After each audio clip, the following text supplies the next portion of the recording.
خاک کو اپنی آنکھوں کا سرما بنانا سعادت سمجھتے ہیں جس کی نسبت پیارے مصطفیٰ کی ذات کے ساتھ ہو گئی، کیونکہ محمد سے نسبت بڑی چیز ہے، خدا دے یہ دولت بڑی چیز ہے۔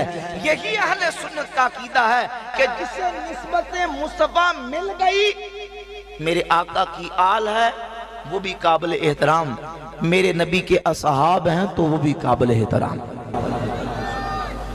صحابی کسے کہتے ہیں؟ صحابی اس خوش نصیب کو کہتے ہیں جس نے ایمان کی حالت میں رسول اللہ صلی اللہ علیہ وآلہ وسلم کی دید پائی ہو، حضور کی صحبت پائی ہو، اور ایمان سے دنیا سے چلا جائے، اس کو صحابی کہا جاتا ہے۔ زندگی میں صرف ایک لمحہ، ایک آنے واحد، ایک لحظہ، ایک گھڑی میرے نبی کا دیدار پانے والا اتنے بلند مقام پہ ہے۔ امام ابن حجر مکی حیاتی فتاوی حدیثیہ میں فرماتے ہیں ان شرف الصحبت والرؤیت لرسول اللہ صلی اللہ علیہ وآلہ وسلم لا یعادلہ عمل ولا یوازیہ شرف۔ فرماتے ایک لمحہ رخ مصطفیٰ کو دیکھ لینا یہ اتنا بڑا عمل ہے، دنیا کا کوئی عمل اس عمل کا مقابلہ نہیں کر سکتا، یہ اتنا بڑا شرف ہے، دنیا کا کوئی شرف اس کا موازنہ کر ہی نہیں سکتا۔ ایمان سے بتائیں جس نے ایک لمحہ حضور کو دیکھا، اس کے مقام تک کوئی غوث، کوئی قطب، کوئی ابدال، کوئی اخیار، کوئی ابرار، کوئی اوتاد، بڑے سے بڑا ولی اس کے مقام و مرتبے تک نہیں پہنچ سکتا جس نے ایک مرتبہ دیکھا۔ تو پھر صدیق اکبر کے مقام و مرتبے کا اندازہ کون کر سکتا؟ پچھلے نہیں بولے ذرا مبنہ سبحان اللہ کونا۔ پھر صدیق اکبر کون؟ صدیق اکبر جو مکہ میں میرے مصطفیٰ کے ساتھ، جو مدینہ میں میرے نبی کے ساتھ، جو سفر میں حضور کے ساتھ، جو حضر میں حضور کے ساتھ، جو مزار پنور انوار میں میرے مصطفیٰ کے ساتھ۔ قیامت کا دن ہوگا، حضور فرماتے ہاں قضا نبعث یوم القیامہ۔ ایک دن حضور مسجد میں تشریف لائے، ایک طرف ابو بکر صدیق، دوسری طرف عمر فاروق، میرے آقا نے فرمایا ہاں قضا نبعث یوم القیامہ۔ صحابہ آج کا منظر یاد کر لو، جس طرح آج مسجد میں آیا ہوں قیامت کے دن بھی اسی طریقے سے آؤں۔ امام زین العابدین یا رسول اللہ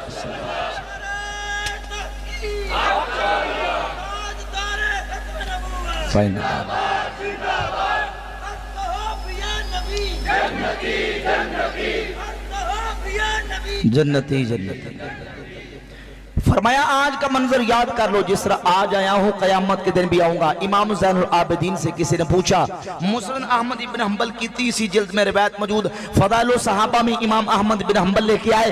امام زین العابدین سید الساجدین امام اہل بیت سے کسی نے پوچھا، حضور یہ فرمایا ما منزلت ابی بکر و عمر من النبی صلی اللہ علیہ وآلہ وسلم، یہ فرمایا ابو بکر و عمر کا رسول اللہ کی بارگاہ میں کیا مقام تھا، کتنا رتبہ تھا، حضور کی نگاہ میں ان کا کتنا بلند مقام تھا؟ تو امام زین العابدین نے چھوٹے سے جملے میں جواب دیا، فرمایا منزلتہما الساعہ، جو اب مقام ہے وہی سبحان اللہ کہے گا جنہوں سمجھ آئیے، منزلتہما الساعہ، جو اب مقام ہے۔ اب کیا مقام ہے؟ دونوں میرے مصطفیٰ کے پہلو میں لیٹے ہوئے۔ اعلیٰ حضرت عظیم البرکت مجدد دین و ملت شاہ امام احمد رضا خان محدث بریلی رحمت اللہ علیہ بول اٹھے، آپ فرماتے ہیں محبوب رب عرش اس سبز قبہ میں،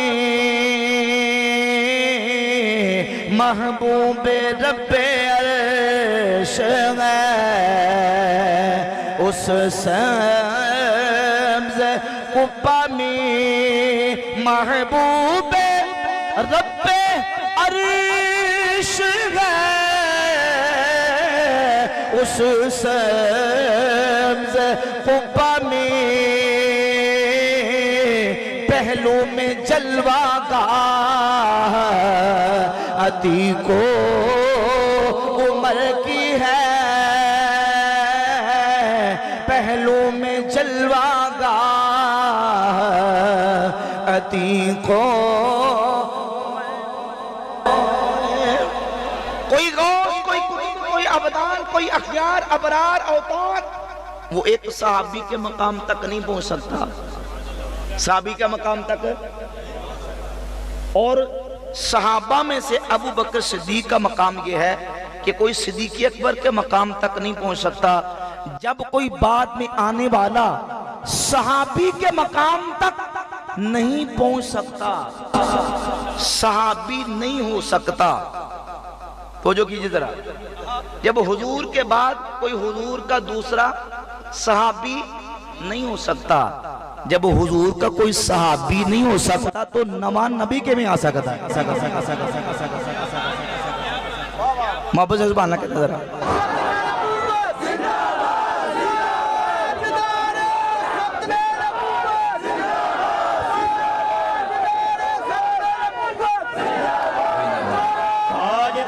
ختم نبوت ہاتھ جا کے سینے کا زور لا کے تاجدار ختم نبوت، تاجدار ختم نبوت۔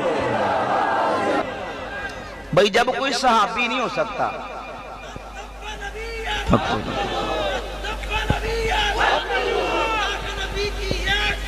سرطن سے جدا، تن سے جدا، بھئی جب ساری دنیا کے غوث، قطب، ابدال، اخیار مل کے صحابی نہیں ہو سکتے تو حضور کے بعد کوئی نیا نبی بھی پیدا ہو سکتا۔ اللہ نے قیامت کی صبح تک انسانیت کی ہدایت و رہنمائی کے لیے جتنی ضرورتیں تھیں اپنے حبیب پر پوری فرما دی۔ میرے نبی کی سیرت بھی اعلیٰ، میرے مصطفیٰ کی صورت بھی اعلیٰ، نبی کی شریعت بھی اعلیٰ۔ بولو ذرا محمد سبحان اللہ۔ جو کتاب دی وہ سب کتابوں سے اعلیٰ، جو شریعت دی سب شریعتوں سے اعلیٰ، سیرت بھی سب سے اعلیٰ، صورت بھی سب سے اعلیٰ، امت بھی سب سے اعلیٰ۔ امت بھی کوئی کمی ہے ہی نہیں،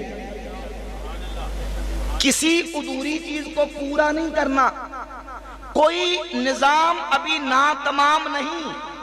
توجہ کیجئے، سارے نظام حضور پر پورے ہو گئے، ناتمام نظام تمام اور مکمل ہو گیا۔ نہ حضور کی سیرت میں کوئی کمی، نہ میرے نبی کی صورت میں کوئی کمی۔ توجہ رکھیے ذرا، سیرت ہے تو ایسی کہ ایک سپاہی سے لے کر سپہ سالار تک، ایک عابد سے لے کر ایک عالم تک، ایک کلہاڑا چلانے والے مزدور سے لے کر ایک تخت سلطنت پہ بیٹھنے والے فرما روا تک، ایک شوہر کی حیثیت سے، ایک اولاد اور بیٹے کی حیثیت سے، ایک باپ کی حیثیت سے، ایک تاجر کی حیثیت سے، ایک سپہ سالار کی حیثیت سے، ایک حکمران کی حیثیت سے، دنیا کے جس شعبے میں کسی کو رہنمائی کی ضرورت ہے اللہ نے اپنے حبیب کی سیرت میں ساری رہنمائیاں رکھ دی۔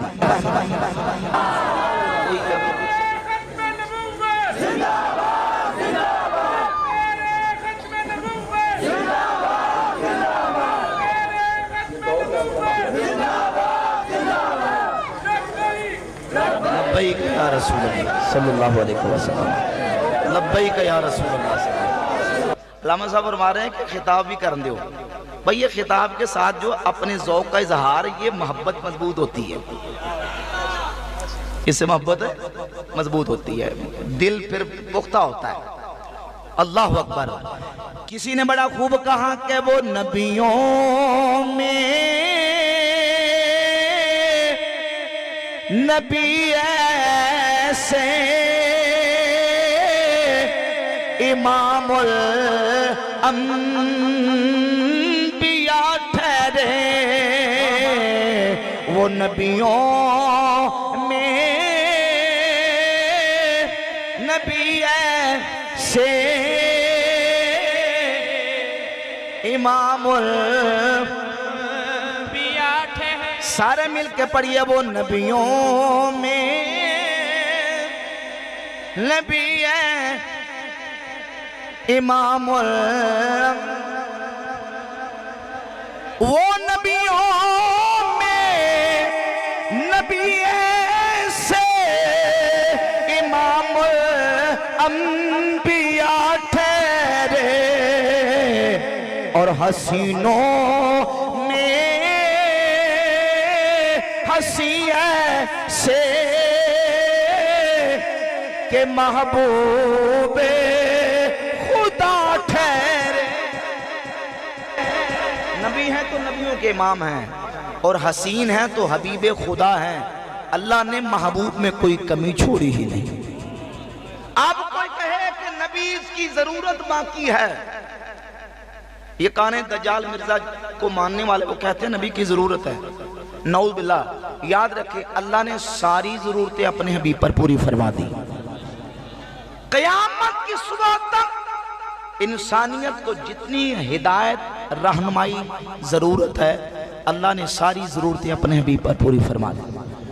قادیانی کہتے ہیں مرزائی، وہ کہتے ہیں دیکھیں نبوت تو اللہ کی رحمت ہے. توجہ کریں میری طرف، نبوت رحمت ہے، نبوت نور ہے، روشنی ہے. وہ کہتے ہیں نور کی تو ہر دور میں ہر وقت انسانیت کو ضرورت ہے، روشنی کی مخلوق خدا کو ضرورت ہے، رحمت کی ضرورت ہے. تم یہ کہتے ہو کہ نبی آنے بند ہو گئے اور حضور پر نبوت کا دروازہ بند ہو گیا، اب نبی نہیں آ سکتا. گویا کہ تم یہ کہہ رہے ہو کہ اب لوگوں کو نور کی ضرورت نہیں اور رہنمائی اور ہدایت کی یا رحمت کی ضرورت نہیں. تو اس کا مطلب یہ ہے کہ مخلوق خدا رحمت اور نور روشنی کے بغیر رہے گی. ہم کہتے ہیں ہم کو سمجھو، جب ہمیں روشنی کی ضرورت آتی ہے نا پیش، تو بعض اوقات انسان بلب سے روشنی حاصل کرتا ہے، کبھی ٹیوب لائٹ جگاتا ہے، کبھی انسان بڑا راڈ جلا دیتا ہے، روشنی زیادہ ضرورت پیش آتی ہے.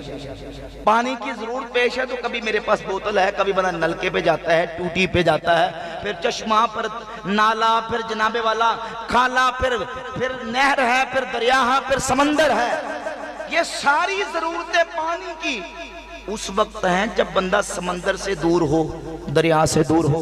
روشنی کی اس وقت ٹیوب لائٹ بلب جلانے کی ضرورت ہے جب سورج نہ چمک رہا ہو. سبحان اللہ کہہ دو اپنا.